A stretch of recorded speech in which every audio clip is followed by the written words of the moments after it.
my ex-wife actually she was a model in New York, and like she was really good friends with Kim Porter, who was Diddy's wife, the one who died at 47 from pneumonia, and it was like, that's what they when said. that happened, she called me, and this was a couple years ago now, maybe not even, a couple years ago, and she called me like, something's up with that. I go, what do you mean? She's like, oh, dude, Kim used to tell me like. It was a bad, like there was a lot of weird shit that I didn't even know that like, but they were like, they'd do photo shoots together or whatever. They were sort of friendly. Like they'd hang out. Like we'd see them out downtown and like I'd hang out with her. Not so much with Diddy. I think it was already sort of over there, but like she was really afraid of him. And yeah, like this goes back years. And we saw her like a couple of weeks, whatever it was, and she goes, yeah, man, she was sort of always in fear of something happening. And I was like, maybe it's natural, but like, not a lot of people die at 47 of pneumonia. Like, you know what I mean? It's like, wow. Especially people who, Can we talk about how insane it is that after everything we've seen and heard about Diddy, after all that damning evidence, all the accusations, all those women coming forward, he just walked away from the worst of it? Not guilty. Cleared from those massive charges that could have locked him away for life. People are shocked, but not surprised. They're saying the jury couldn't fully buy into the testimonies, that maybe they didn't see Cassie or the other women as real victims. Can you believe that? But you know what? If there's one woman, just one, who really suffered in silence under Diddy's twisted empire, it was Kim Porter. The way her story's being pushed aside like it didn't matter, it's chilling. And now, we're finding out things that make her sudden death even more suspicious than it already was. Cassie's story is Kim's story. Cassie's book is Kim's book. Bruh, when y'all look at this thing and saying force, y'all think that he probably threatened to beat her, threatened to do something like that. That ain't what force is. It could come from the mentality. Yo, he put her in a certain position, in a certain situation, in a certain time in her life. You understand what I'm saying? That she saw no way out other than doing what he told her to do. He had mentally controlled her. It's like a pimp. The internet has been buzzing, screaming about how Kim Porter died. And y'all, some of these rumors are starting to feel a little too real. We've heard whispers for years, but now it's starting to look like Diddy might have given her an STD.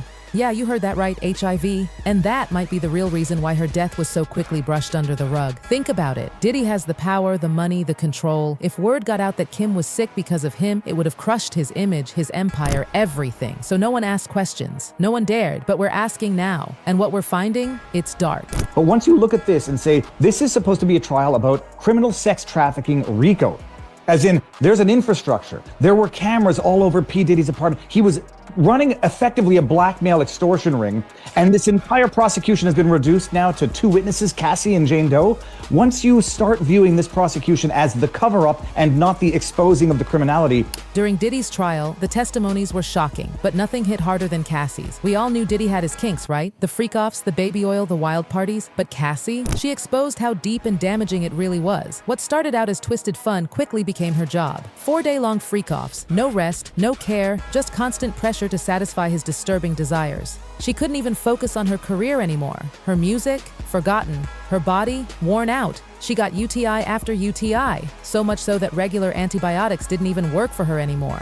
And then, this is where it gets even nastier, one of the escorts, Clayton Howard, came forward too. He says Cassie gave him an STD during those same freak-offs. And he's not just some random name. He was actually on the prosecution's list. They were gonna call him to testify, but it didn't stop there. Another man, Lon Laurent, a former model, actor, someone who's been in music videos with legends, filed a $10 million lawsuit against Diddy. Y'all, he said Diddy drugged and raped him from behind. This story? Absolutely horrifying. Lon said he was working a Hollywood event when Diddy and some mystery woman approached him. They wanted a private dance. Then they called him later, offering something more intimate. Diddy apparently told him he got off watching other men with his woman and was willing to pay for it. Lan agreed, thinking he knew what he was walking into. But when he got there, it was a nightmare. They pressured him into taking drugs. Even the baby oil was spiked with GHB. Like what? Then midway through the act, Diddy allegedly asked him to take the condom off, claiming they were both clean. When Lan refused, the woman he was with freaking punctured the condom with her nails. He was too far gone to fight it. Next thing he knows, he's infected with an STD, condyloma. That infection wrecked his health so bad he ended up needing gastric surgery, and now he has stomach cancer. This man's life was destroyed. Now here's the thing, while Diddy was messing around with Cassie and all these escorts, he was still with Kim Porter. So what's the chance she didn't get exposed to whatever was being passed around like party favors? Honestly, it's slim to none. Capricorn Clark, Diddy's ex-personal assistant, said something that most people missed. She was setting up hotels for both Cassie and Kim every week. Same stuff, same rooms, same vibe. That means Kim was in it just as deep, not just romantically, but in that same toxic, disgusting environment. And we know Diddy didn't like protection. The escorts testified that Raw was the default. So again, what are the chances Kim didn't catch something? It's terrifying to think about, but it gets worse.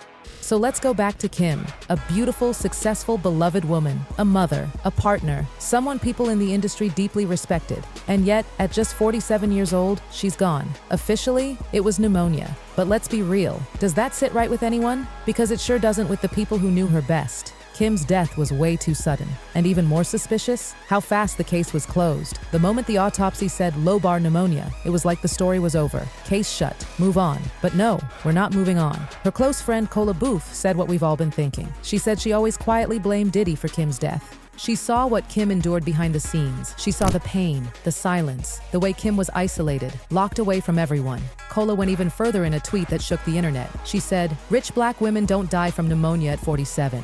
And she's right. It doesn't add up. Not when Kim was being kept away from her family, not when she wasn't even in a proper hospital receiving care. Why was she being hidden? Why was she sick, vulnerable, and surrounded only by Diddy's people? You tell me. And remember when Diddy was arrested? His lawyers asked for bail because he had some mysterious medical condition. Suddenly now he's the one sick and fragile?